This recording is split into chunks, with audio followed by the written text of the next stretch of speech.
So I'd like to call the April 2018 meeting, work session to order, even though we're having it the last of March because of Easter breaks.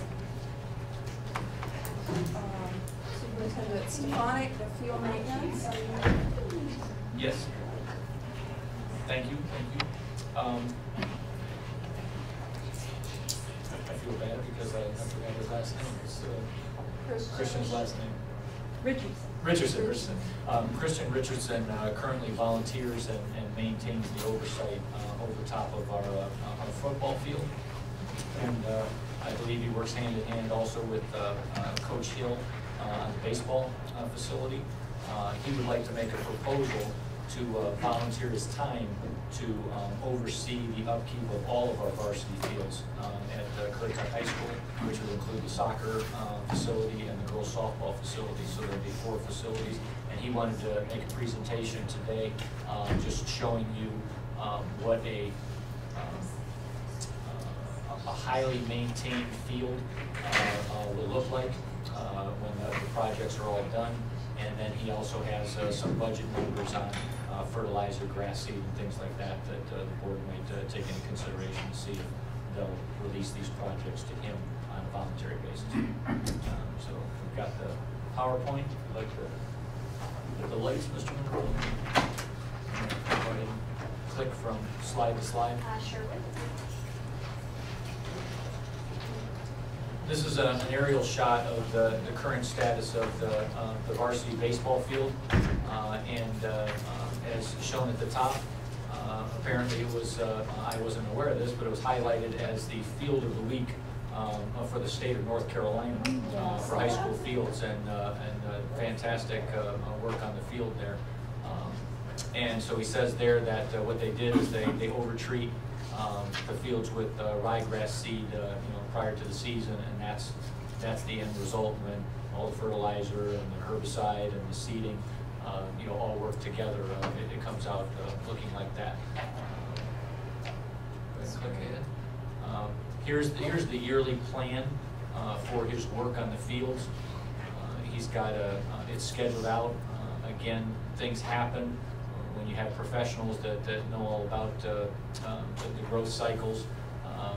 It's basically January through the fall with activities happening, and then it's just maintenance as far as cutting and clearing the field of anything that would happen beyond it that does not promote proper grass growth. Here's the cost that we would run into for the different chemicals to keep weeds off of the fields, and to properly seed them throughout the year. I think that's a typo on softball. I think it's supposed to be 2807 or 1807, not $2 signs. Okay. I thought it was just a spaceholder because it wasn't $1,000. It wasn't $1,000 number. It looks like it adds up. It just looks like there's an extra $1 sign. Oh. Yeah. And again, the highlight for this at the bottom. All the costs associated with this proposal are for product, and Christian said that he's going to donate his time and trainings to make sure everything is going according to schedule and according to plan. What does the county currently, don't they help with the fields now, as far as chemicals go? The county does some work with chemicals and with treatments. Some of the varsity fields, the football field and the baseball field, they don't help us with it all. They do it some with the girls softball field, and I'm actually not sure about the soccer. So we take care of that field exclusively, the county does not? Right. I'll say this, it's not the greatest thing to put on tape, but historically, baseball coaches want to really take care of their own field and make sure it's just the way that they like it, and Mr. Hill falls into that stereotype that he just wants to monitor what's going on with the field so it's at the best possible condition. So do we need to vote on this tonight as to using this, or is this just something that? It's information now. To tell you the truth, I can't remember if it's on the consent agenda for tonight's meeting or not.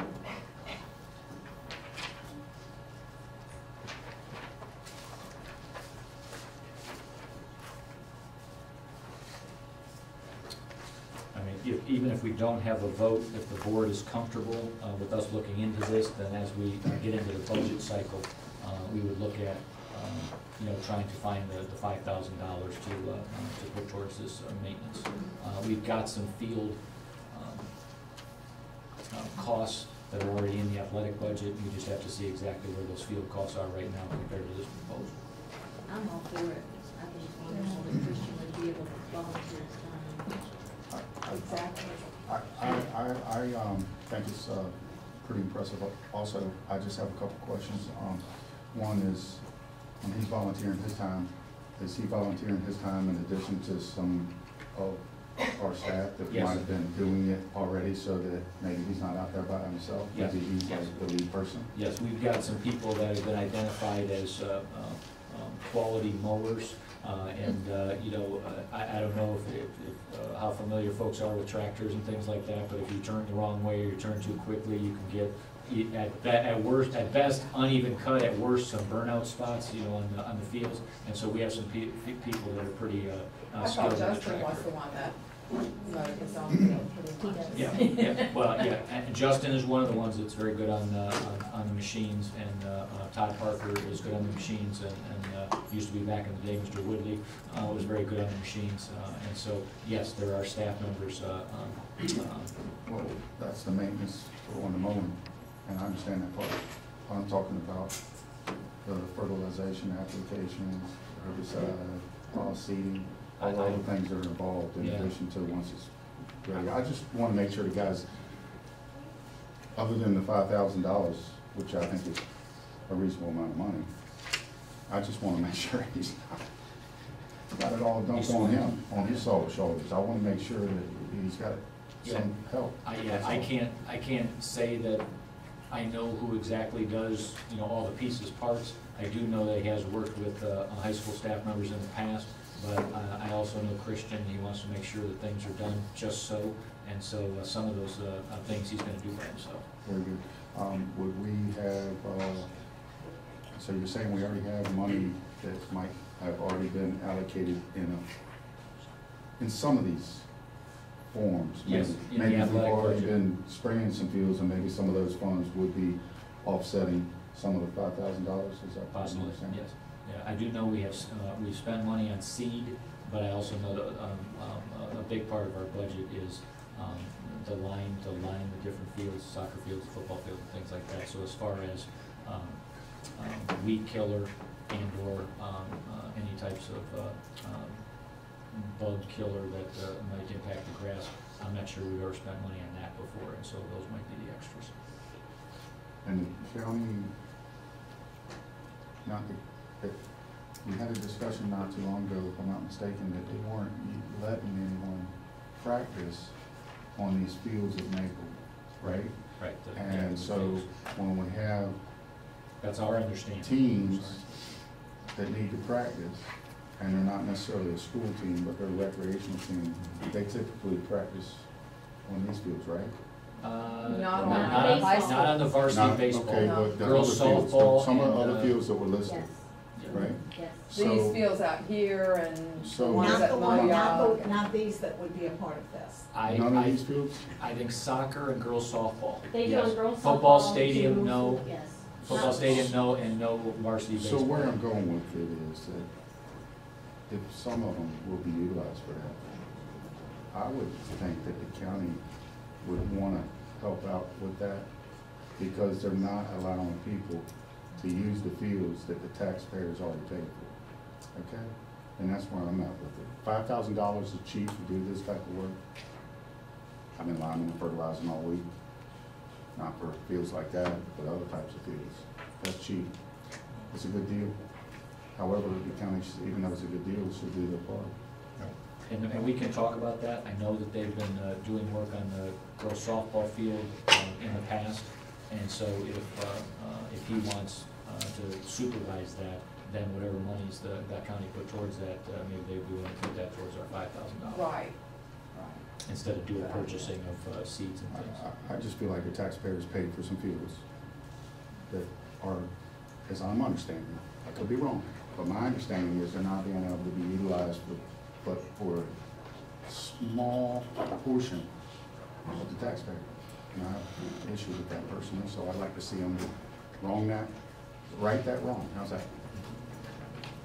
I think it would be a plus for us. In fact, I had a football parent this week say when they saw this picture that they wished that the football field looked like a baseball field. So I know our athletes would benefit from it.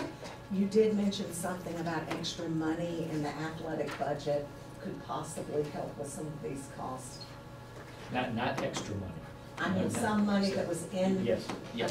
Okay. We've got, I know Mr. Parker has said that he has purchased seed before for some of the fields, and so that's the part. I'm not aware that we purchase anything like a weed killer or. So you're basically saying for this year, the budget, we don't know how much is left in the budget for this year, but when we do the new budget next year, we can. Yeah, if we haven't traditionally had $5,800, $5,900 for those fields for maintenance and seeding and things like that, we would have to increase the budget there for that. I think we definitely have to look at the budget because I remember Evergreen recommended charging our athletes, and we have to take that out of the budget. I think they were talking about for the That was for field trips, transportation. for the Transportation. That was getting to and from games. Right. Yeah. Okay, Not field trips. but they were talking about charging them to play on the field. So I get it, but I'm saying $5,000. Just extra money. It's just another hit on the athletic budget. Right. I think what you're saying, right, I understand. Mr. Stefani, Yes. since I've been here, any chemicals that Christian has used on any of the fields and donated as labor, Please pay. there's always been an agreement that the chemicals come through my office and I pay for whatever he needs. Oh, okay. So he hasn't done as much as this in the past, but everything has come through my office in the past. Okay. Not things like seed or anything like that. No, We're just talking about the chemical chemicals. treatments, yeah, but I've not seen seed done. Okay. So is there a budget line in your, I think it just comes out of my general maintenance line. That's just something that I've always signed for because it was an agreement that was made years ago with my predecessor. So we possibly have athletic and maintenance budgets to look at for this. yeah, I think it needs to be blocked out specifically for that in the future. If we're gonna agree to pay that money, it needs to be, not necessarily that, not saying it can't come out of your budget, but wherever it comes from, I think it needs to be identified. That's yeah, what- so that's what it is, yeah. Done. All right. Thank you very much. So the 2018, 2019 Currituck County Schools calendar options. I will hand off to Ms. Dowdy, who was in charge of gathering information about the calendar options that were on the table for first read last month.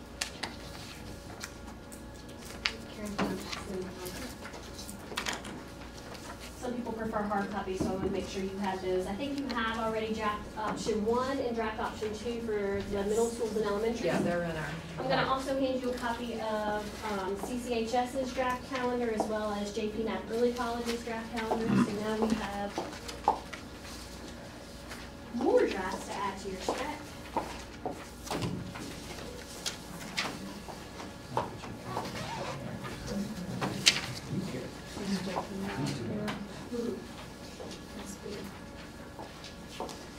Yeah, because we're starting in August. And FYI to the board, you had the options for elementary and middle school last month. And so this would be post-input, second read day for those. If you're comfortable with initial information about the high school and math calendars, we could take care of all 3 tonight. But if you say, no, we'd rather just study these a little bit further and then act on high school and NAP at the next meeting, then that would officially be the second read for those, if you wanted to do it that way.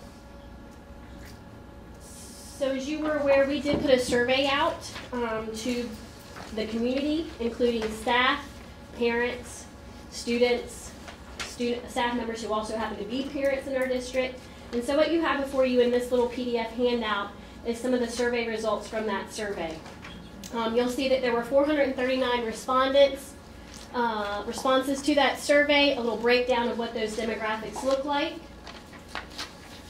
how parents, the respondents break down demographically, how many parents, how many staff members who also happen to be parents, and so forth. And then after reviewing the 2 calendar options presented, I prefer calendar, and then a breakdown of what that looked like as far as the number of folks who preferred calendar option 2 over 1. So I'll give you a minute to look at that. Further breaking it down, of those that chose option 2, you see a demographic breakdown of those that chose option 2, how they aggregated out. And then I wanted to provide you with some narrative feedback because we asked for feedback. Give us your feedback about calendar option 1, give us your feedback about calendar option 2, and any other additional feedback that you feel like you want to present to us. So obviously there were 400 narrative responses, plus some of them, each calendar had one from those 400, so there's about 1,000 different comments in there. So I just pulled out and teased out a few for you to be able to look at. Most of the cons for calendar 2 that you'll see on the right-hand side of that feedback page addresses specifically concern over early release days and what that does to working families. And again, there were multiple comments that said that, so I teased those out so that you could see that that was kind of an overriding theme with calendar option 2. And then for the positives, there was a ton more that was available in there. I just again teased out a few of them so that you could take a look at that. But again, overwhelmingly in the survey, folks seem to lean towards calendar option 2. The last thing we kind of asked in there was specifically about the 10 extra minutes in the school day and providing us feedback of, do you think we should start the school year out with adding that into the calendar? There seemed to be a little bit of confusion of whether or not that was already an understated, a given, if you will. But it specifically asked for that feedback in there. What do you think about keeping the extra 10 minutes or not? Most of the respondents did not want to see the 10 minutes stay in the calendar. Of course, my question to that would be, was that because it caused such a disruption when it was already in the middle of the school year and families had their schedule set and really had to just deal with it and not have an option for setting a schedule prior to that? Some of the feedback was in response to shared buses and how long kids are on buses, which I think that Mr. Stefanik CAD Transportation pulled those numbers so that we can monitor times on the buses, how late were kids getting home, those types of things. But again, I just put that in there because it was a response that came out that most folks did not want to keep the 10 extra minutes into the school day. I'm trying to understand the feedback page.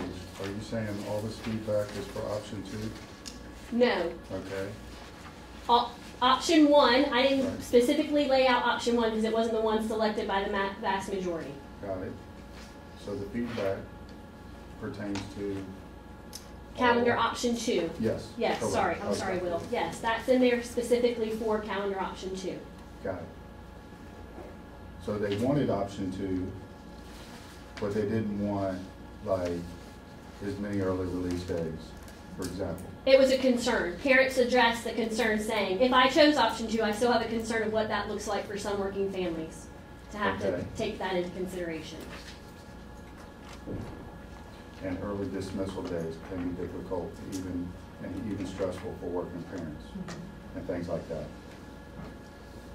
And And early release days. and I mentioned last time when the calendars were being developed, when the elementaries and middles saw the high school proposal for more early release time for professional work, they were asking for that.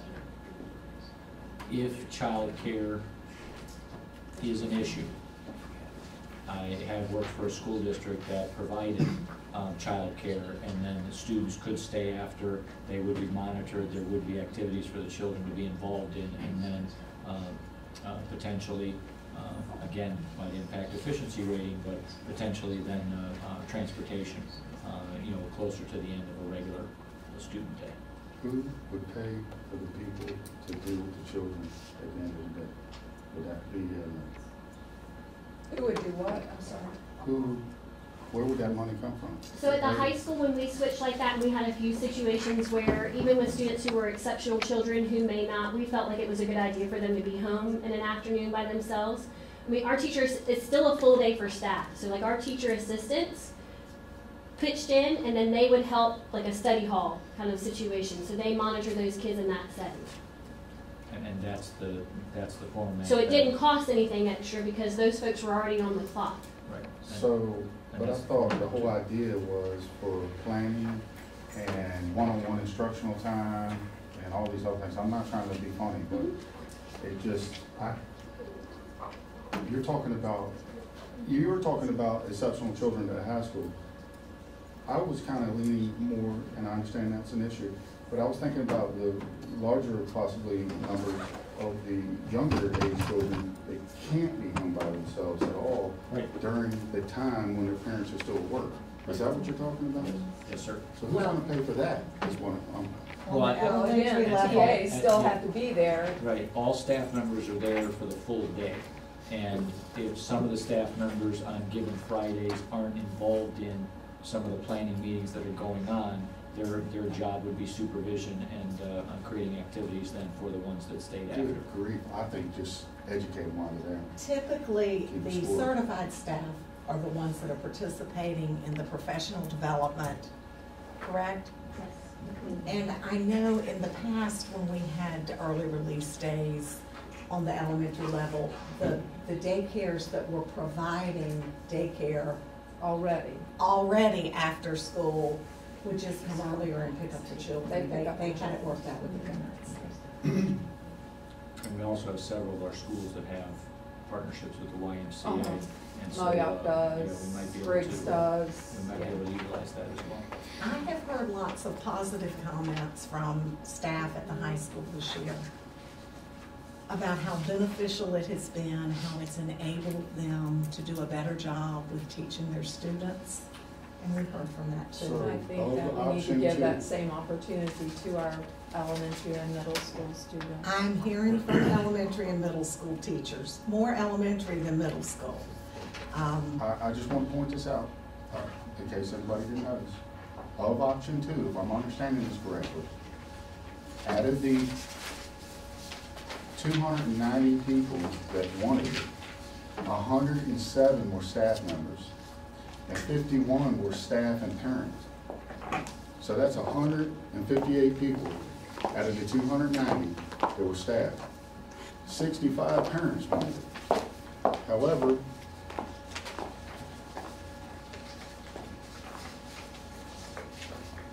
out of 156 parents that were surveyed, take 65 from that leaves what, 91? We're gonna not do what the majority of the parents want with option two, that were polled, that responded.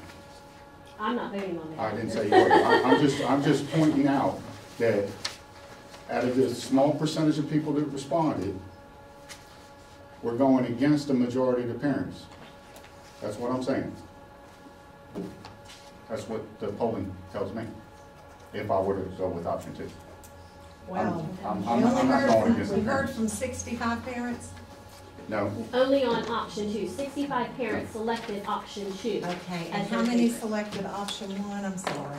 I'd have to go back. 439 responses, 156 parents. right. And we have how many students in our school system?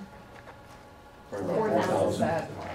So we had a very small percentage. People. Well, how many, hold on, how many teachers do we have? 350. Okay, so we had 140. We had 142 We had respond. 140, but we also had 64 that were parents and staff members, so that's 204.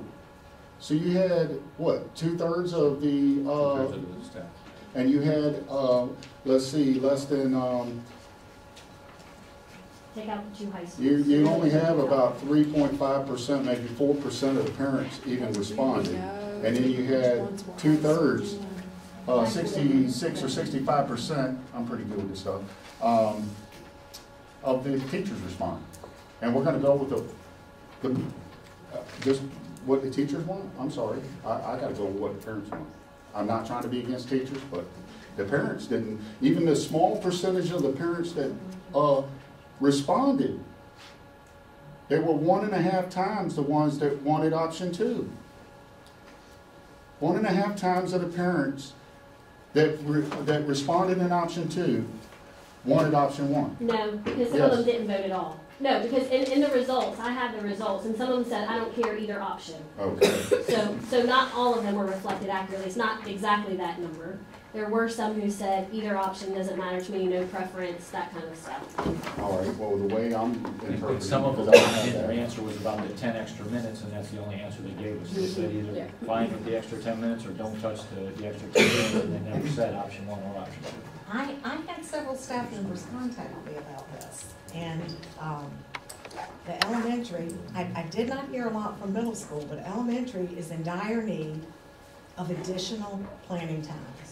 K2, I talked to one yesterday, spent 5 hours doing report cards this week. 5 hours. He only has 17 children. The report cards are like 5 pages long. I went by one school last night at 5:45, and I know there were teachers in there still working. I know their cars.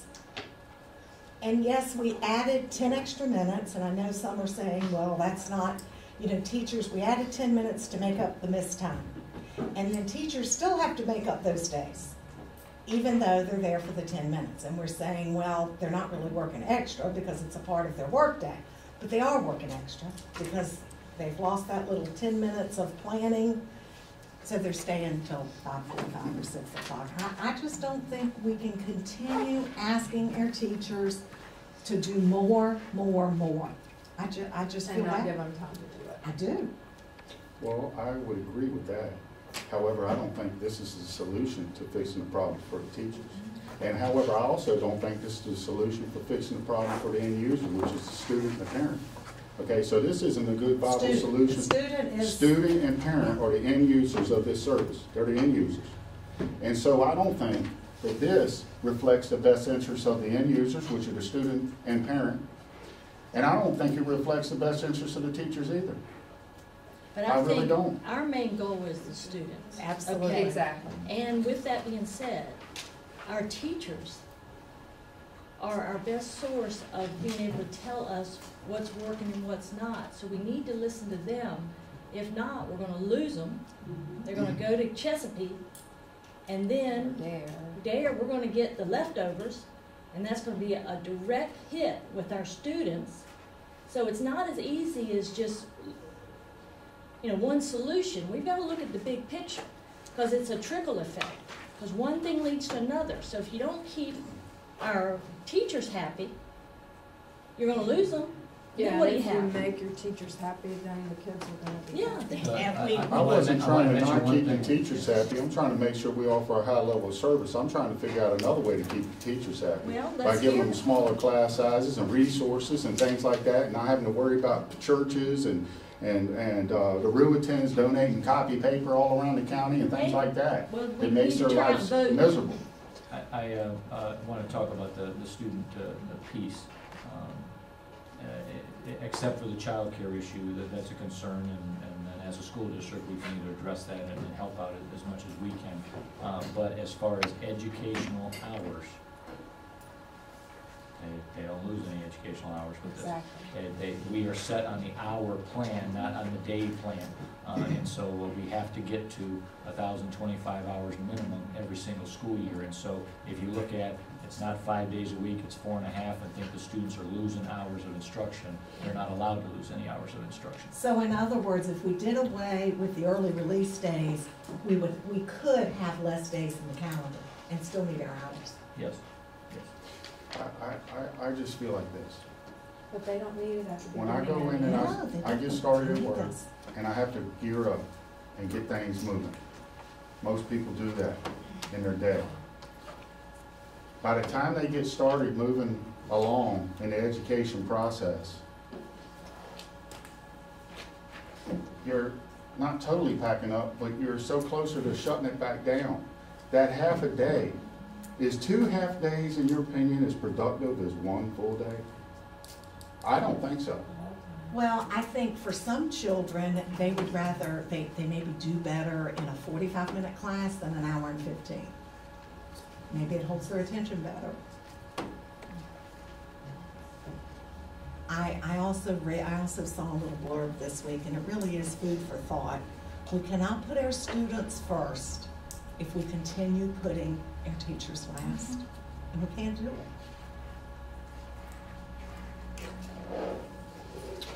Any other questions on the calendar? The action happens at the next meeting, and so we can have more conversation then. So we're not voting on this tonight? Oh, we are voting on I mean, that's the goal.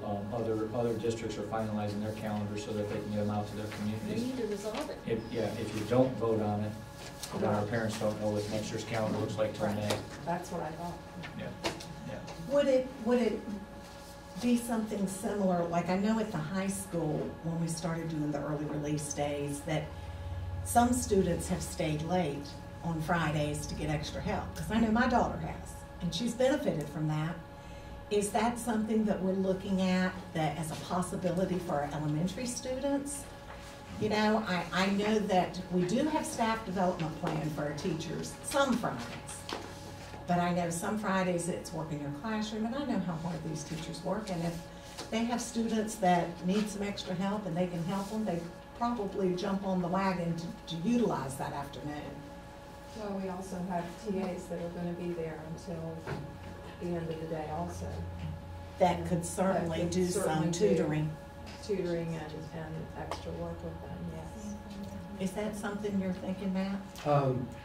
I think if we utilize our TAs, that might be a possibility. We can look into it. We're going to be pretty robust around our curriculum work and other work that needs to be done with our staff. So we're going to be very intentional with that time if you choose to move forward with the calendar. And so we're kind of waiting to see where we land, and then we're going to build it around our needs, and then we'll use our aides as such. Mark and I have talked about that to some degree as well.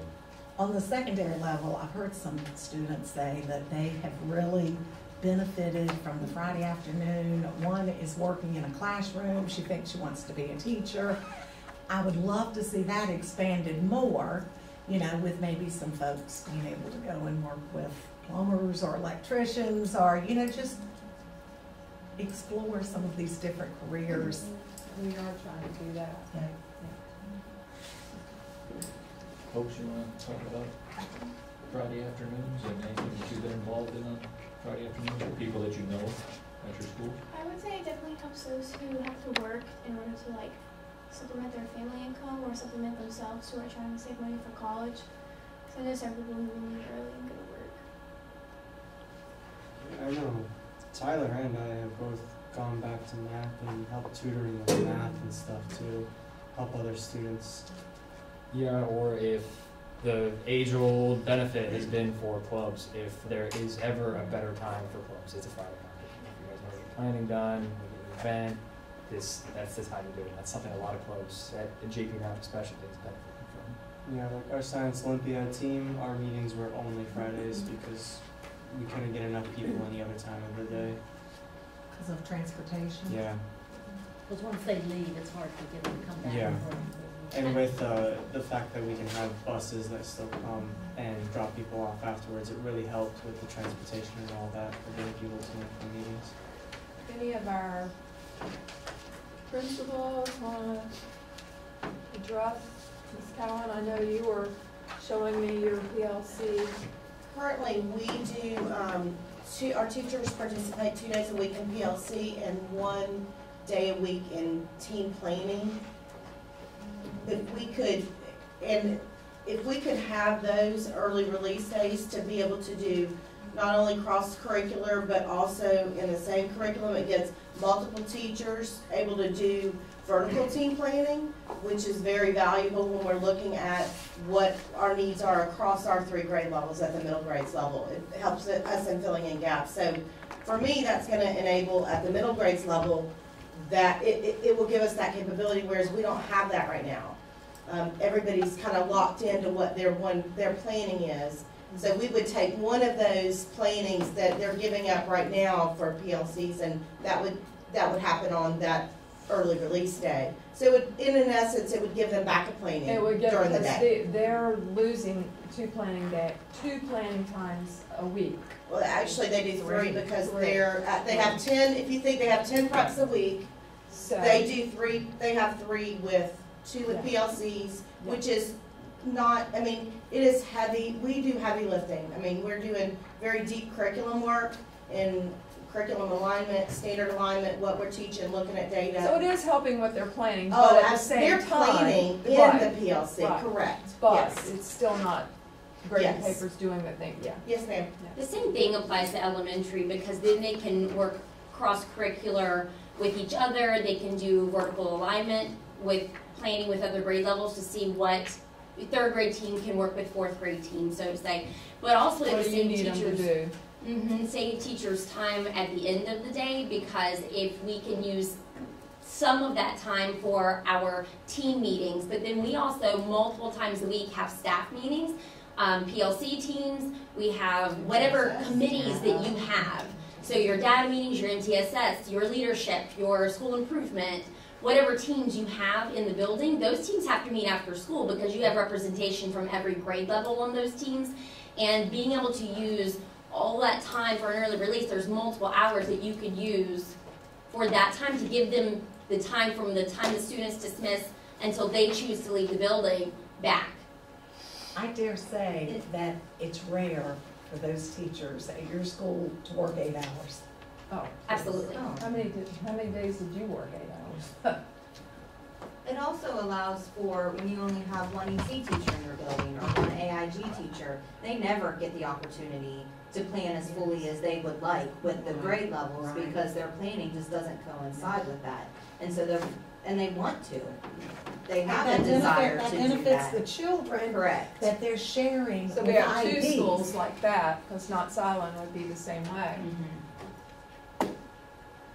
There's a lot of benefits. Yes, Teresa? As more teacher assistant issue, as more new teacher assistants get hired and they're driving buses, you're talking about using them on those days, they're allowed to be pulled for the buses. So then you lose them to be counted on. And then in my position, I'm instructional support, there's reading recovery teacher assistants that we collaborate with the teachers and. Well, I don't think we'd be doing it every single time, but I'm person saying every that time. just, cause like there's 3 classroom assistants at Moyock Elementary, and I know it's the same, across the county, so it gets, so.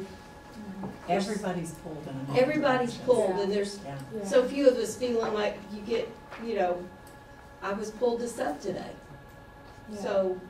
Yeah. Hey, excuse me, ma'am. I just want to ask you about the question about the teacher's assistants getting pulled for bus subs. Can you expand on that a little bit more, so I understand more about what you're talking about? It's my understanding, I help can me out, explain- yeah. I can explain that. What we did is we have a very small substitute bus driver roster. And so what we've implemented, and it's pretty common in many school districts, certain classifications of non-certified personnel, teachers' assistants, maintenance workers, custodians, anybody that doesn't have a direct student responsibility right at the end of the day, who might be able to go on a bus to be a sub. We've actually made a requirement for new hires to get their bus driver's license. And so then if a bus 10, whatever school bus 10's at, ends up without a driver at the end of the day, then that principal would go and ask one of the teacher assistants that has a bus driver's license to be the sub driver for that afternoon. But not during teaching time. No, not during school time. The kids are. Was anybody alluding to there was going to be more of that as a result of something, or was I just hearing that that could be a possibility? I wasn't following that clearly. No, it's what I mean is it just because a situation arises, or is it because of something to do with the schedule that now we might have a more? No, it has nothing to do with the schedule. We don't have enough It just has to do with, I was trying to follow as along, people call and in I wanted sick. to make sure that I didn't. If they call in We sick, don't have our enough roster of substitute subs drivers. is very Right. small. Okay. So we're looking to expand the roster. We don't have enough substitute drivers, right? We have one right now. Yeah. So we're trying That's to pull why. from every place we can. What is making it so hard to get that? It's, I would think retired folks might want to do that. we've tried everything. We've advertised with signs, we've advertised with emails, we're getting ready to do an all call to the county. We're Facebook. Yeah. It's just, it's a statewide, nationwide problem. It's not just here. And if you look at Camden County, they have signs all over the place, and Dare County's also in a hardship also. Everybody. And it's, I'm on a we're text. working as hard as we Yeah. can. I'm on a texting list with 5 local counties. Everybody's having the same problem. Well, nobody wants to go to work at 6 o'clock in the morning and work until 8 and then be off until 3. It takes a special person to do Right, that. yeah.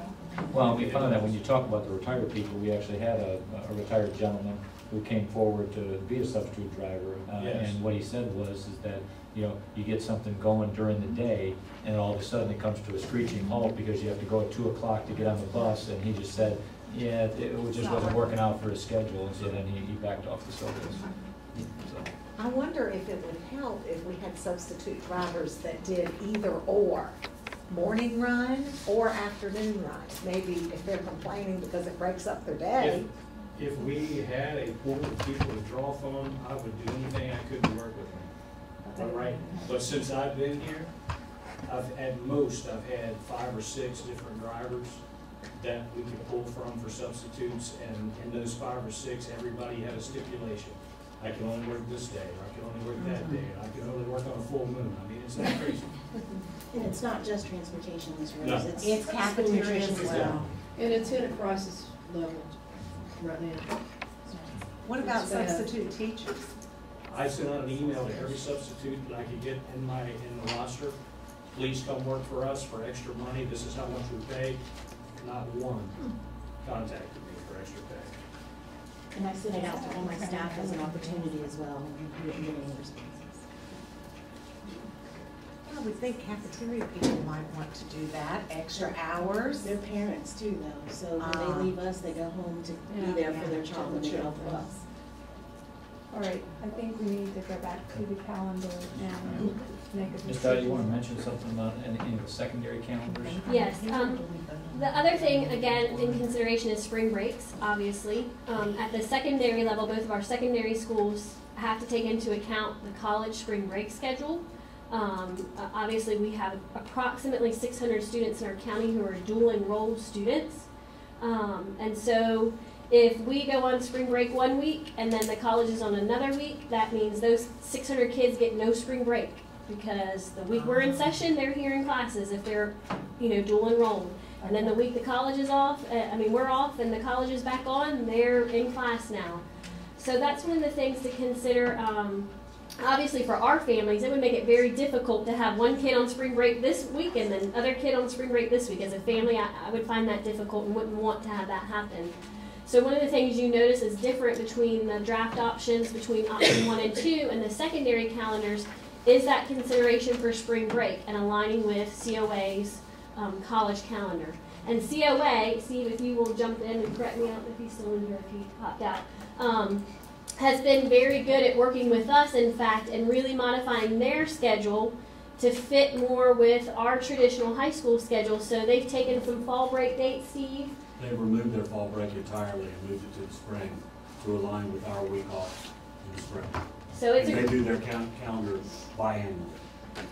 So it's a great symbiotic relationship. It's good if we kind of play along as well, really for the benefit of the students. Again, not arguing calendar flexibility. I will preach it till I can say it till I'm blue in the face. It'd be great if we could align our calendars, period, district-wide with that schedule so that we could start school earlier and end school earlier. But given where we are right now, we have to keep in mind that these students then are flexing, approximately 600 students are flexing between 2 calendars and potentially 2 different spring break weeks. So that's one of the things to keep in mind. So one of these, the high school calendars have, when is Easter?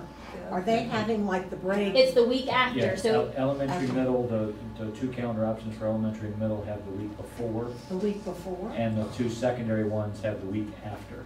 And my recommendation is there's 1 spring break for the Currituck County School District. The week after, I Yeah. think the week after is more. Oh, I remember don't the week go before. there. I was on the calendar committee the year that we thought that because Easter was late, that we would just be doing the most wonderful thing and we would make Easter break the week before Easter. It was mutiny. So the only feedback that we did get as part of the calendar feedback survey when folks wrote in regarding anything with spring break other than make it as long as possible was they preferred after Easter. So that did come out in a few comments on the survey to say that they preferred spring break to be after Easter. So what you would do But it is then late is you would this year, say coming either year. option 1, option 2 is a vote with, if you With wanted to the- line them all up, push spring break to after Easter rather than before. Okay. Wait a minute. So I'm understanding, option, going back to the first 2 calendars. Right. Easter. Spring Never break is mind. before Easter on those calendars. For the high school calendars, it's proposed to be Yeah, we after, need to to- line up with Looking at college. here, okay, so, So to make them all Parents the feel the same. same way, yeah. To make them It all the was same, you awful. flip, okay. option 1, option 2, But whatever you choose. on to the, elementary calendar, I was just making sure that it was on the same week on either calendar. Yes, sir. Yes, yes, it is. Yes. And then this one is the same week. opposite, but this So one I'm here, assuming Easter must be on. Those two are the same. Nap and the high school have it the same week. So last week in April, yeah, I see, blue and yellow. yes, I see, but they're using different color codes, Yes. so that's So- confusing me. Yeah. Okay, So then what's your, trying to trick me. It's almost spring break and Memorial Day weekend happening at the same time. Seems to be getting closer and closer together. Well, and just to, if I can, just what COA has done to accommodate us and all their dual enrolled students, NAP happens to be the largest portion of those, is if you look at COA's calendar, they literally come back from spring break and start exams within a week. So they've given a lot to get that aligned with what we do, so. And but they do have students from Castleton, Camden, but they have most of their dual enrollment students from us. We are the The highest. largest portion of students that are dual enrolled at COA are from NAP.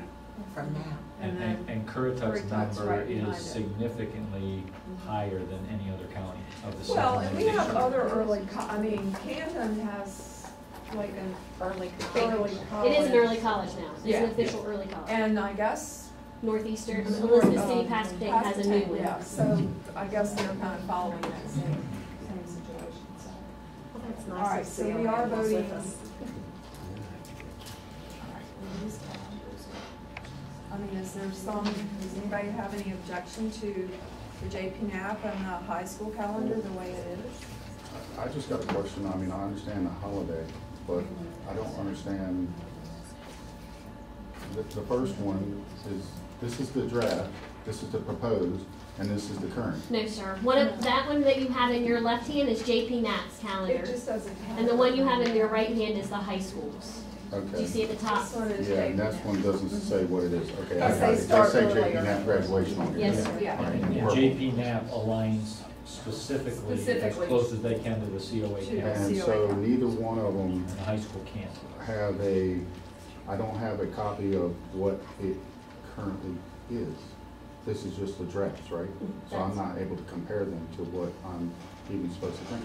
The current ones are posted online, like the Okay. ones that are active right now, they're online. Right, okay. I got it. I don't look at that all the time. I don't have kids in those schools, so I can't have it memorized on my mind. So if I'm supposed to look at a draft, Steve or Javonda, any major changes from this year to last It year? is as close to this year's calendar as we can make it based on the changing holidays. And the major change for Currituck County High School is trying to get work days at the end of the grading period, and we didn't have any this past year. So trying to include some of those. I think we were able to get in 2 or 3. Did you utilize like the early release day before grades were due so that they could at least have that in their classroom and not staff development, so they'd have a half a day? Yes, ma'am. I know they spend a lot of time getting their grades together. all right, so I'd like to have a chance to go online and look at that and look at this before I wrap my brain around it. I trust what you're saying. Yes, sir. I don't feel comfortable. That's I can't. Can you print out a copy? Can somebody here at the Yes, ma'am. school print it out? That's the same thing. you get those between meetings, you can have the paper copy side by side. Minus all the changes we made to snow days and everything else. The elementary one needs to be voted on today, tonight. I think it would help our. Yes. Yes, I understand, yes, ma'am, I was just saying early on, he said that we could not vote on. If you not choose one to, that you we could chose. do all three of them at the same time. And we can still do that, I just wanted to have an opportunity to look at what was going on without just looking at the draft. Yeah.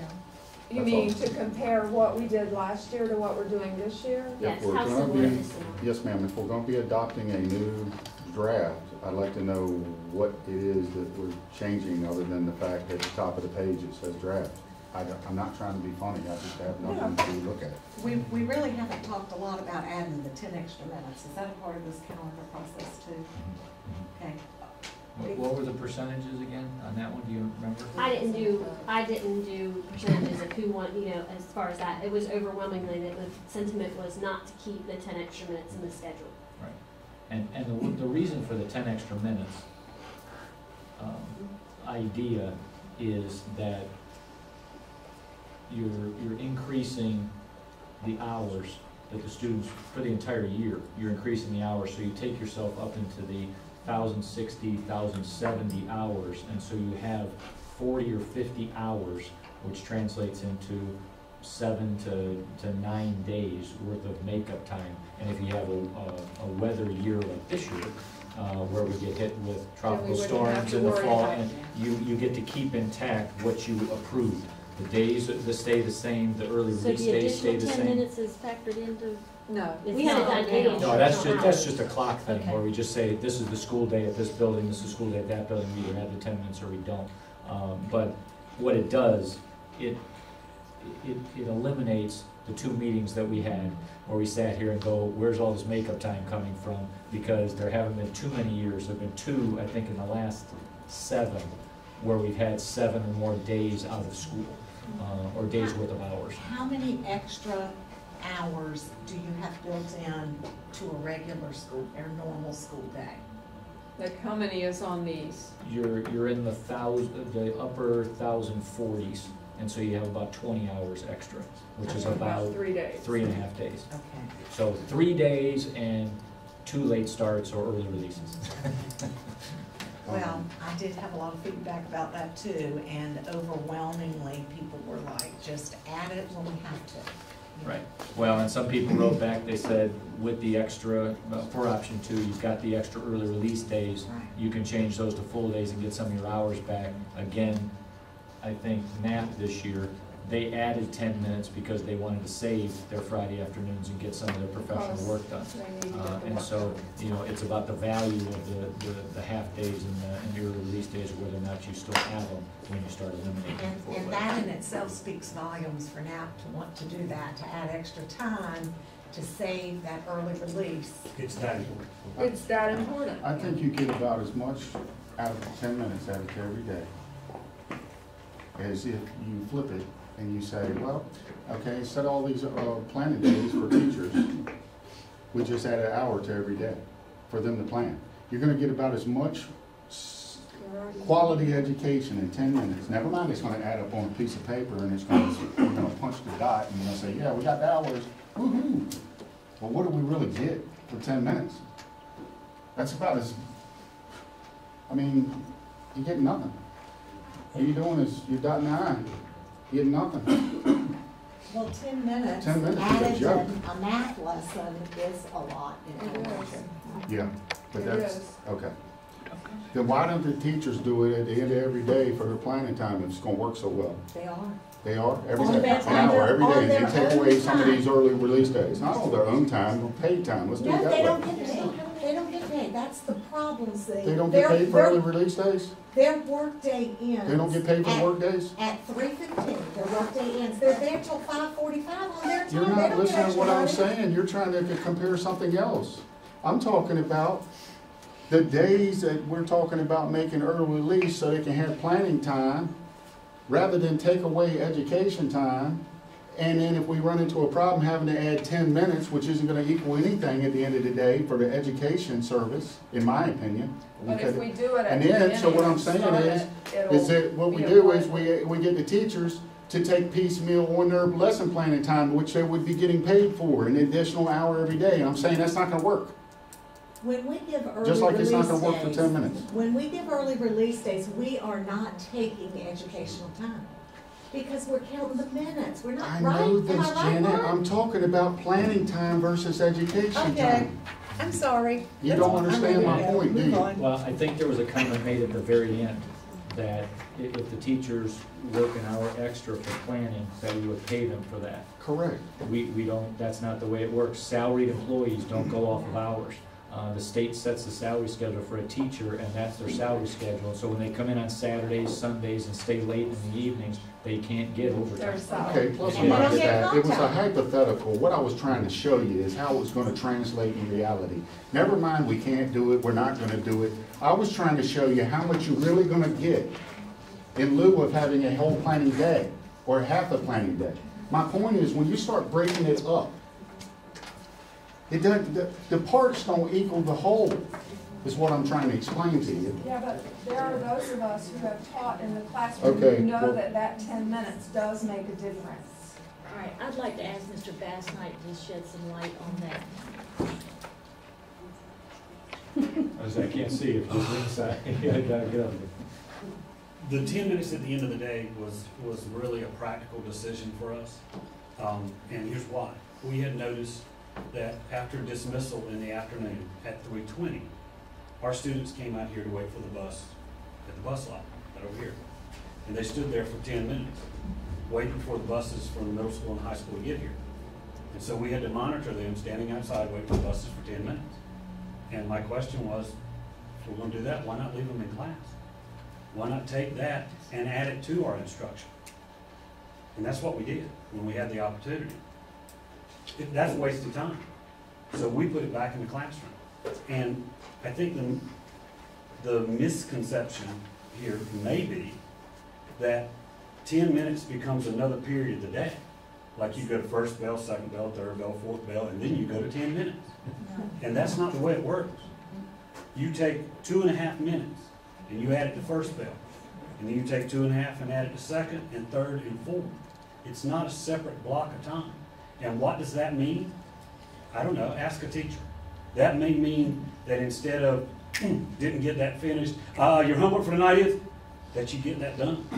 And 2.5 minutes becomes significant.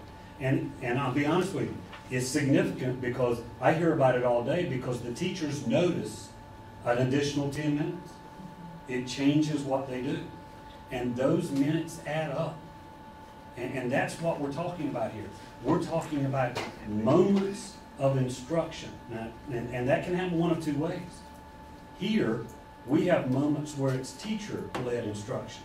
But we also have moments like these guys just talked about where it's student-led instruction, where the kids get together and teach one another. And all of those are instructional minutes. And kids are learning during all of those times. And a lot of those times are Friday afternoons because we have time to do that. And kids are learning during that time. And they're receiving instruction during that time. And it works. And that's where that 10 minutes to us is extremely valuable because what I saw was a wasted 10 minutes. And we took it back. And you know what? I can respect that. And I can respect that working here. Let me tell you, and if it's just for here, and you put that presentation on, I probably would support that. But I have to also think about those 6 elementary schools, okay? And these kids that are getting on the bus at the earliest time, what was it, 5:45 over in Sharpo? Anybody help me out here? Is that correct? And he getting dropped off at 4:23 in the afternoon, the latest drop off at the same school. I'm not saying the same child, but what I'm saying is that doesn't work for those schools. So that's 6 out of 10, and you're one.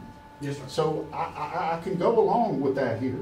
I can't go along with kids in pre-K having an hour-plus ride across to Moyock from Central Elementary.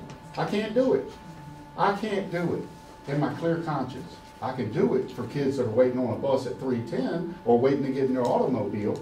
They're young adults, if you will. They're not quite adults. But I can't do it for kids that already been there for 8 hours. What were you talking about? Hold on. We're talking about 6 hours worth of education, and they're spending 10 plus hours to get it.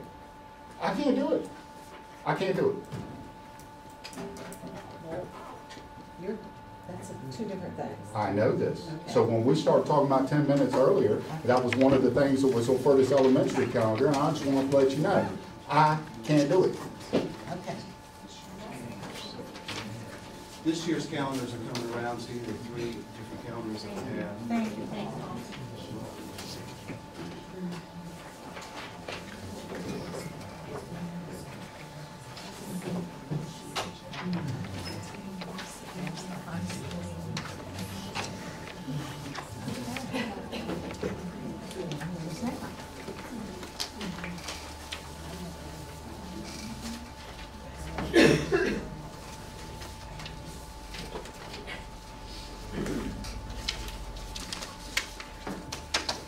Anything else on calendar?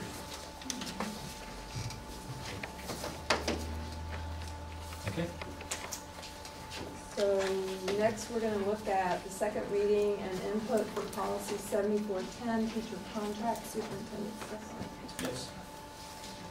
Ms. Mackin here too, and so if I forget to say something, Ms. Mackin can help me out with the teacher contract. Ms. Dottie, you have that next item up there? You want the survey or do you want the contract legislation? No, just that, just that. This year, the state of North Carolina has allowed some flexibility with teacher contracts. It does not impact anybody that is already a tenured teacher. And that was a little bit of a misunderstanding with some of the folks when they got the survey. Tenured teachers maintain their tenured status. This is for folks that don't have that. There are 4 options. In all of the options, the first 3 years that a teacher that is with a school district are 1-year contracts. So you have to get your first 3 years under your belt in a district with the 1-year contracts. The changes happen in option 1, following the 3 1-year contracts. If the teacher is in good standing, which means all items on the evaluation are at proficient status or better, and they don't have any personnel file additions during the contract status, then the folks would roll into 2-year contracts. They would have a 2-year contract option in option 1. As you can see on the responses, we had 22 folks said they could live with that, or yes, that's a good option for teachers. We had 24 folks say that, no, it's not a good option. Much like Ms. Dowdy said, many comments, and some of the folks in the comments, they evaluated the option and never really made a statement of, yeah, this one's for me, or no, definitely not this one. They went out there and go like, yeah, I guess I could live with this, but, you know, so they didn't end up in the yes or no column. We ended up with 80 responses to this survey, and some of them made a comment, yes or no, on all 4 of them. And so it kind of muddies up the results a little bit, but it is what it is. Option two says the first 3-year contracts, just like all the rest of them, 1-year contracts. The 4th contract, if everything is in good standing, they have an option for a 2-year contract. After that 2-year contract, if everything is in good standing, they go to 4-year contracts. And so then they get renewed every 4 years instead of every year or every other year. And 29 respondents on that said yes, gives plenty of time for the teachers to get acclimated to the school system. And then when they show that they're proficient or better in all the areas, they can go up to that 4-year contract. And as you can see, a large percentage liked what option 2 said. Option 3, very similar to option 2, but there's more criteria involved to get to the 4-year contract. To get to the 2-year contract, it's just about the same. 3 years at 1-year contracts. Your next contract, if everything's in good shape, is a 2-year contract. But then to get the 4-year contract, you have to have one of, I think there's 5 or 6 options there. One of them says half of your evaluation is at accomplished or better, or you're national board certified, or you're a department chair, or you're an advisor or a coach. You have to have one of those things in place in order to get eligibility for the 4-year contract. And so as you see there, kind of mixed results on that. 17 yes, 16 no, and a lot of the comments were too many criteria, too specific. You know, that option 2, they like that one better. Option 4 was one that, in my mind, if I was Ms. Mackin or Melissa in the payroll office or the contract office, trying to figure out where everybody was on the contract scheme could take a pretty significant Excel spreadsheet. In that one, you go 3 1-year contracts. Then if you're in good standing, you go to a 2-year contract. But then after the first year of your 2-year contract, there's an option to add back in the second year. So you'd have to figure out who's eligible for the first 2-year contract, who's in the middle of a 2-year contract that could get the extra add-on, and even the teachers with that one. Some of them actually had Ms. Mackin in their comments. I would feel for the HR department trying to keep track of all this. That was some of the comments that were out there, and as you can see, not real high on the yeses on that one, too complicated, too muddied, and so the responses there didn't have that. Going back to the percentages, we have somewhere between 350 and 380 certified staff. We only received 80 responses to this survey. Some of the folks in their comments, you could see, right, some were already tenured. Some of them in the comments wouldn't pick any of these because they're still sore the tenure's not available. They said 4 years as a maximum contract isn't enough, for them, and so they didn't vote on any of them. And then, but this is what we have. We still have over 100 votes up there, but we only had 80 people involved in the survey. My opinion is option 2.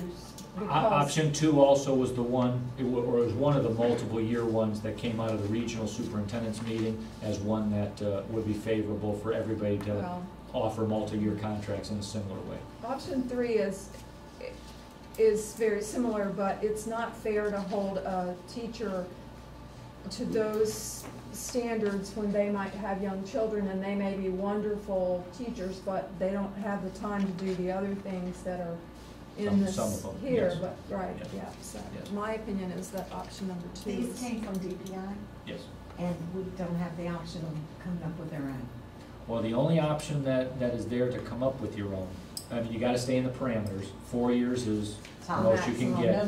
I think what I read in the paper, and Reggie, maybe you can help me out.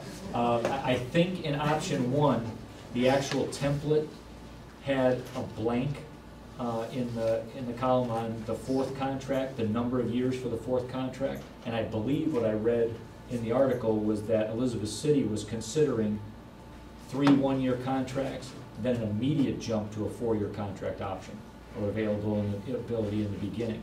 Did I read that correctly? That was my understanding of what they were looking at. Okay, so they took out the 2-year piece, but then there are some things with contracts that, don't you have to get to 5 years before your first contract rolls into what they call a professional contract, or not? It depends. If you're a very beginning teacher, you have to do 3 years coming out of school in order to get a continuing license. You start off with an initial license, that's a year, so you will be establishing your continuing license after doing a good job within your school system that you're at, and you're in the beginning teacher program. Then what I do is once they do the beginning teacher program and did a good job in our school system, I recommend to DPI to give them a continuing license. Then they have a continuing license, and that's when we would look at them for the 2-year contract and take that with a continuing license. Nobody is allowed to give a 3-year contract. That was not voted on in the policies to do that. What happens when we get teachers that have been teaching in Elizabeth City for 15 years and they come here? if Do they have to start all over? No, because they have a continuing license. Okay. We would start them on a one-year contract, Uh-huh. and then after that one-year contract, hopefully we would come to a decision on where we would put them, a 1 or 2 year Right, and with this, in the very first year, we would look at who was still inside of the first 3 years, and they would be on one-year contracts, and then the other ones, we would look to offer 2-year or 4-year contracts to some of our seasoned veterans. How would it work if someone came from like Virginia to teach? Would they have to get a new license and then go through the new as if they just got out of college?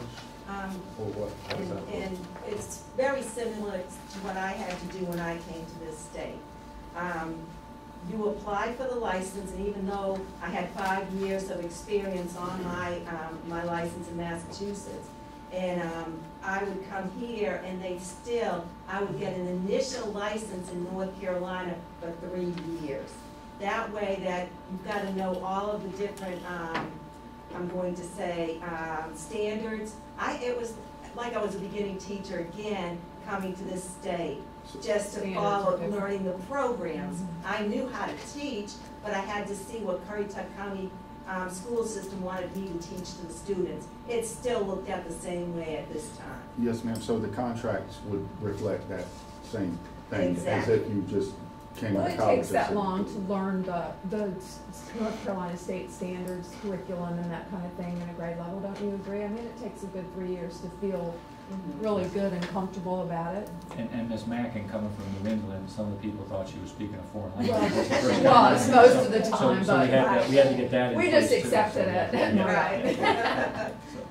But the neat thing is, and again, even with experience, the first year, you follow everything point blank because you're learning all the standards, you're learning the programs.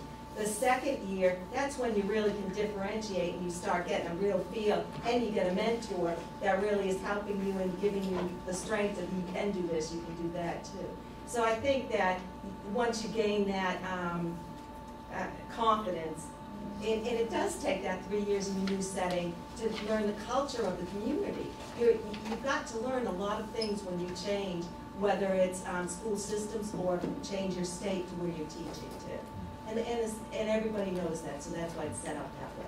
Option two also has a quasi-alignment with the way administrator contracts are set up in state law. Their first multi-year contract is a 2-year contract for administrators, then after that, a 2-year contract, they can go to a 4-year contract. And so this has that same provision in it. And you said this was the one that was recommended by the superintendent? It was one of the ones. Matt, Ms. Mackin, this was they all were looking at ones that I did a presentation with the superintendents, as a matter of fact, in the Northeast, and a good majority of I'm going to say superintendents and their personnel directors were with them also. They're very much leaning towards what our community chose in the survey. Option 2. Option 2.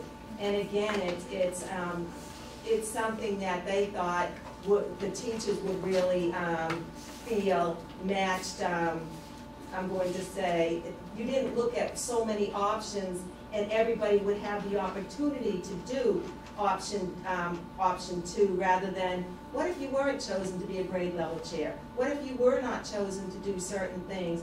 What if you was a new parent and you couldn't get the national boards because of the time frame to it? This 2 gives everybody the opportunity to do it and do a good job in the classroom. And what about if they're not doing a good job? The dismissal procedure is similar to what we have now? Very much similar. Okay. And again, if we can demonstrate they're not doing through the evaluation instrument at any time, it doesn't matter how long your contract is, at any time, if you document that somebody is not doing a good job in that classroom, have documentation to that, we can move quickly. We have to have the documentation, we look at the testing scores and everything we need. Our goal is to educate children. Children come first in our school system, and we're going to make sure that's there. And again, it says in there, if people are in the process of an improvement plan, and there are things that they have to work on, their next contract is another 1-year contract, They and have not to have eligible for 2 or competition on 4. all standards, they Right. have to, there's all kinds Right. of, and we're voting on this tonight. Well, yeah, because the next meeting is when we recommend contracts. Since this is our April meeting, the main meeting is the contract meeting, so we have to have this in place. Is there any other discussion about that? Okay. All right, school nutrition procurement plan, Angela? I took this off the consent agenda, so you're not voting on this today. Okay. But I wanted to get it in your hands so you can look at it.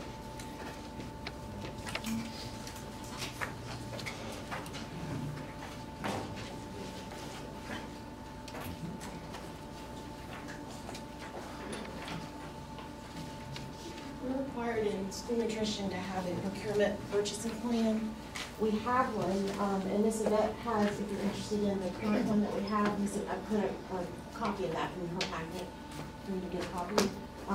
We did it last in 2013. So what we do is we lay out very specifically, everything in child nutrition is very specific. So it tells me exactly what I can do, how I can purchase it, what my process is to do the purchasing, how many quotes do I need to do, how many vendors should be involved. It talks about a new clause is an ethical clause, so I had to put in the very back, one of the amendments is our county ethical and code of conduct for board and for staff. And a new thing is the micro purchasing power that we have, and that means anything under $3,500. We are opted to not have to do an informal or formal bid. We can do just a single purchase. But for you all to know, even though it's in the procurement, I get quotes for anything that we do. If I can get 3 or more, that's what I do. On certain things, we can only get 2 specific to what the product is, but normally my goal is 3 to 5. I overquote, it's just better that way to make sure I'm getting the best price possible. The limit threshold is $90,000, and I took it off the consent because I'd like to have Ms. Trussell look it over a little bit more for me to make sure I have the numbers, because her things are changing, coming up, and I'd rather you all make a decision now and be proactive in mind so you don't have to address it again and first have to change. So, excuse me, when she has an opportunity to look it over, then I'll be able to send Mark an email that says, okay, we're good to go, there's no changes, or could you disperse this back out and there's some changes that we needed to make as a group. And then I'd hope to have this voted on in the next meeting that we have. I have a question for you that really is not related to this, but it is to school nutrition. Evergreen recommended that we have more children on free and reduced lunch. I'd love to have more children on free and reduced lunch. It's who qualifies. Is it just because of our demographics? Yeah. Okay. Although there is a shift happening, Matt talked to me about our summer nutrition program. I had opted out not to do it this year, but with the reading programs in the schools that he wanted to have them in, we have an option of looking at our demographics per county as opposed to our demographics per school. So that takes into the census. So I went on that data, and Shawboro actually has a whole quadrant that qualifies now under the census. So there may be a wave that's going to be occurring to have more of our demographics change from the north. Our north end is usually our higher end, and our lower end of the county is where we get more of our high free reduced. So from Currituck County Middle School south is my high end. I've got Central, Graves, and Jarvisburg. Those are my high above 50%. Some are right on the teeter of 50%. And I explained this to Mark, my confusion with the audit was, I'd love to get more kids free reduced approved, but I'm capturing those students that need to be free or reduced. I can get 4,000 applications coming in, but we're still going to be at that 30-some% of free reduced as a whole. Because after we had the presentation with Evergreen, I stopped in to talk to Angela, and we can qualify however many we want to, but if those kids don't physically go through and give the lunch number and get the lunch, we're not getting the money. Yeah, they have to come to the federal government. So I did have a meeting. I had a meeting with Ms. Dowdy to kind of feel for what my upper level kids might be able, because that's where we're not capturing our kids, is our middle and our high schools. They're not turning the applications in for a social issue, I'm assuming a status, which I have to get that education out, that no one knows your status.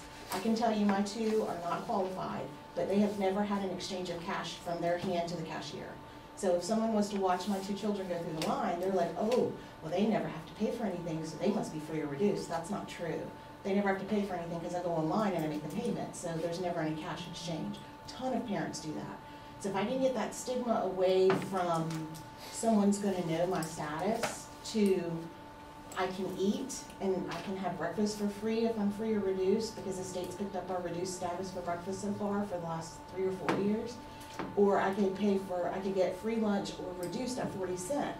If I could get that through to the kids, then they wouldn't be so hungry at the end of the day, rushing to get home with their snacks, or you see them in the drive-through lines, which coming from a family that possibly can't afford that extra cash come and flow, they could eat in school and get the same value. Do you think it has anything to do with the high school, with just kids not eating lunch in general? Yes.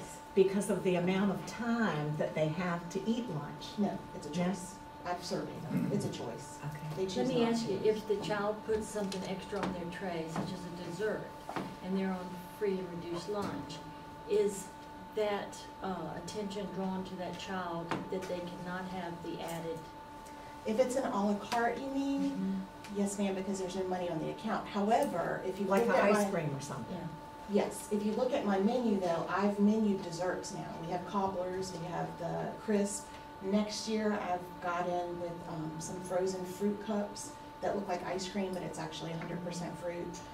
Things I'm thinking of doing once a month, all the schools are gonna get a cupcake. It's called a birthday celebration. So we'll celebrate everybody's birthday that one day in the cafeteria, and anyone that comes through the line is gonna get a cupcake. I do that in the field trips. Can you really publicize that day?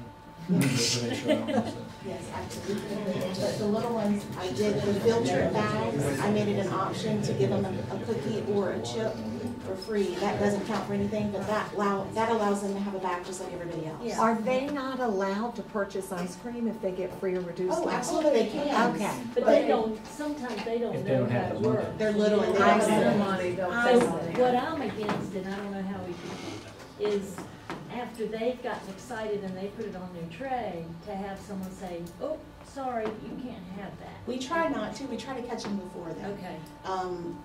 The cashiers are really good for knowing their students. The teachers are really good for knowing their students. Good. So we tried to communicate that ahead of time, even if the teacher may not know, but the cashier got a call from mom that says, Johnny's not allowed to charge, he's got to have his lunch, Right. don't let him go through the line. Well, we try to catch Johnny way before he even gets in that line, before he does it. Not, Johnny, you can't get in line, but we do it kind of discreetly for it. And if anybody finds we don't, please let me know. But we try to be very discreet. I know you do try hard. Yes. My hardest is my oldest ones, the stigma of the cafeteria. So I've brought in all of our chicken products as Tyson products. We do have one that's not, but that's a commodity issue. But I try to bring the high-end items. We've brought in the shrimp, we've brought in the fish sticks. I didn't know the fish sticks would go as well as they did, but the fish sticks went as well as they did. We've handled with the allergy issues kind of thing. So we're trying to, I brought in Eggos. Our school, if anyone asks, I can't just, and I shared this with Mark and Renee, the cost value of what I have to spend on a main dish item for breakfast is very minimal. 30 some cent is all I have in the amount of money we get in reimbursement to make a main dish, taking out the fruit and taking out the milk. With that, I'm trying to find the best product to dump that money into and still maybe save two pennies so that we can have money to replace the hot box element if it goes out, that kind of thing. So I'm doing real good bidding with, we brought in Eggos, but my paying students, which are the 70% that the Evergreen forgets to talk about in their thing, is the ones that can pay for the branded items. So I bring in the branded Kellogg, so all our babies get branded foods. And I bring in the juice boxes now so that the babies get those before they didn't have those. So I try to remember, what if they're going through the line and they never have cash in their account? What can we give them? So I think the birthday cupcake idea is going to be really fun. And teachers can work off of that as well to make an event. We'll have maybe like a birthday bulletin board or something going on. So we're trying. But this is not light reading. If you have any questions, please feel free to email me. I may not have an answer, but between me and Lori, we'll probably get an answer for you as far as the financial side of it. It's very thorough, but it lets you know that any bid that I do process in my department, I have to do that checkoff sheet. So if I'm doing it, I can guarantee without a doubt I'm doing it the right way. And if I'm not, someone will catch me really fast. If So you have when any you're reading questions. that, I suggest you read it in pieces, or you have to Yes. sign a waiver. If you're gonna try to read the whole thing at once, you can't operate any heavy machinery That's right. within a And some of the certain amount of time, terminology, because it might just formal, be too much. for formal and informal, just so you know, a formal bid is something that, if you want it to bid, milk with me, it comes in a sealed envelope. I don't open it. I open it all at one time. And there's no discretion on who turned it in first, who turned it in last, it's all equal. An informal bid is something that I can go out and get pricing for and ask, and then there's also the price quote, where I can just send an email and say, could you quote me a price for a hot box? And then they give me the quotes back. Micro purchasing, I wouldn't have to do any of that, but I do it anyway. I can go online and search out things that are the cheapest as well. So. Angela, when we talk about food service, that question always comes up about, buying local. Can you remind the board again about some of the restrictions that are in place, why we may not be able to buy local? Yes, right now there's GAP certification for farmers, and a lot of our local farmers are not GAP certified, so that hinders me from being able to purchase anything from them. But good news is the Farm to School program is trying to find a way around that. That's something that they just announced today, or yesterday, and we got an email about it. So what that means is you'll notice in the back, you'll see produce from local, and I have an option for me to do. It's because if I can, I'm gonna get us local strawberries in our schools. That's what everybody knows out here, strawberries and corn. Yes, so, if I can do that, I'm going to, but that's gonna be a process that they're working on, that they're trying to see how they can gather it where they help the small farmer. Why don't they bypass that. qualify for that? Why don't the farmers? It's money. It's GAP money, certification is so all it's a money. certification that they have to pay It's a for, it's process not that just a they- form they have to. Exactly, Well, and then they there's have certain to things for have, like, packaging. Places to wash their hands in the field and all kinds of stuff, yeah. It's a double step measure, but it kind of hinders the smaller farms from being able to process too Yeah, much. they can't afford it, yeah. And even if I can just get maybe a strawberry farm on the south end to process there and our mid-county to process in the north end schools, I can at least get our names out there for the local. But yeah, that's something that, I was really excited about. They might have us a way to get around that. So if they do, we're gonna do it. I'd like to thank you for mentioning what you do, and particularly sounds like you've done a lot to try to bring in some new foods that I have 2 kids in the system. I hear children it every would day. probably really appreciate eating more than they might have in the past. Thankful for that. I'd like to ask you about the $3,500, and I'm not being funny. I just want to know, you said that you do get competitive pricing, which, hey, I applaud. I do that every day too. Some people think I do it too much, but I'm just curious, is that $3,500, where would that fall? Obviously, it's not a formal bid, and it's not an informal bid. I wouldn't have to do anything. Okay. The big stipulation that falls is for micro purchasing, I have to ensure I'm not always going to you for the product. That if I went to you for the first time I needed it, and then halfway through the year I needed more of whatever process you were giving me, I'm not gonna go to you, I'm gonna go possibly to her to spread out the buying power and not just getting one vendor and providing my services just to that one vendor. Even if they're cheaper and they're providing a high-level service? It's very specific, and you'll see it in there that I cannot favor one vendor. I understand. So with that $3,500, if you did determine one that you wanted to work with on a regular basis, would that be something that you wouldn't utilize the $3,500 anymore if you recognize that and put it on a bid possibly? I was Exactly. just, And I do that anyway, because I don't really like to do the micro, because it puts too much pressure on me with the vendors. I see. I would then have them, like Nat has, they panhandle us in the office and say, hey, did you know I sell this? I don't need to know that, I'm gonna put a bid out for it. Right. And it's just fair straight across the board, and if anybody knows me, I'm fair and straight across the board, so it's just easier. It's in black and white. But it is an option that we have for those things. And uniforms is what most of the school districts are doing that for, because t-shirts will come out that are seasonal. I don't know if the ladies can tell you, there was a green t-shirt for Christmas that we had purchased for the girls. We price quoted them, but we didn't have to. We could have micro purchased them. A lot of the smaller districts are doing that because you can buy it and it's on sale right then. And you know it's cheap, you buy it and you're okay, but we price quoted them anyway, just to ensure that we're doing what we're supposed to. I'd also like to say that if you're trying to reach out to the middle and older school children with the free and reduced lunch, and you think you recognize that maybe they're having a situation where that they would be uncomfortable, and I could understand how that might feel. Maybe we should target trying to communicate with the parents a little more than just the students. I'm from Currituck, so I'm the 91 graduate myself. I was a Gibbs Woods girl for forever. I know a lot of our parents, so I try to make that personal one-on-one. I've been responsible to even talk to Brenda when we notice a child's eating, and then the manager says, hey, I haven't seen Johnny come through the line all week. She'll call me, and then I'll make a phone call to either our social worker or the principal usually is first. Is there something going on? And sometimes we find out there might have been a family flip or a dynamic or something, or they ended up not staying where they used to stay. So we see that glitch. We're usually the first face besides the bus drivers in the mornings. And all I was saying is I respect the fact that you've been here since '91, but some of the information I read most recently was kind of surprising to me to find out that 65% of the people who live in this county aren't from here. And so the demographics are changing. So therefore, I was just alluding to maybe we could think about somehow, not marketing, if you will, but somehow trying to communicate with the parent, and if they understood that there was different products available than possibly when they were in school, and things like that, then maybe they could be an asset. There's a lot of parents that don't know the value they get for the money they pay. Yes, ma'am. So on open houses, some of my members will make a plate of food and show them this is what your child gets for that meal. Renee will be excited to know I just got a call from a company that we can possibly do online applications with.